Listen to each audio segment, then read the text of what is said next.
নমস্কার, সৃষ্টি একাডেমিতে সকলকে স্বাগত। আজ আমরা জানতে চলেছি আর্টিকেল নম্বর 11। আর্টিকেল নম্বর 11 যেটি ভারতীয় সংবিধানের 25টি পার্টের মধ্যে দ্বিতীয় পার্ট, অর্থাৎ নাগরিকত্বের অন্তর্গত।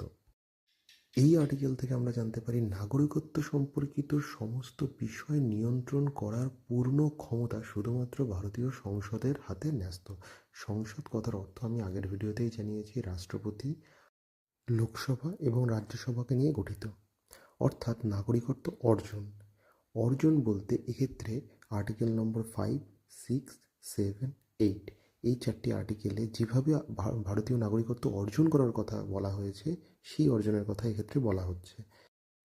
পরের পয়েন্ট হচ্ছে বাতিল বলতে এক্ষেত্রে একটা মানুষের ভারতের নাগরিকত্ব একাধিক কারণে বাতিল হতে পারে। তার মধ্যে দুটি মূল পয়েন্ট হচ্ছে, সেই ব্যক্তি যদি অন্য কোনো দেশের নাগরিকত্ব গ্রহণ করে থাকে, বা সেই মানুষটি এমন কোনো কার্যের সাথে যুক্ত হলো, দেশদ্রোহী কাজের সাথে যুক্ত হলো, যে তাকে নাগরিকত্ব থেকে বঞ্চিত করা হলো।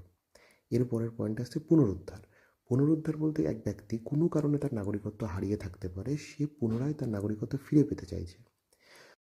তার পরের পয়েন্ট, নিয়ন্ত্রণের নিয়ম সংসদ আইন প্রণয়নের মাধ্যমে নির্ধারণ করতে পারে।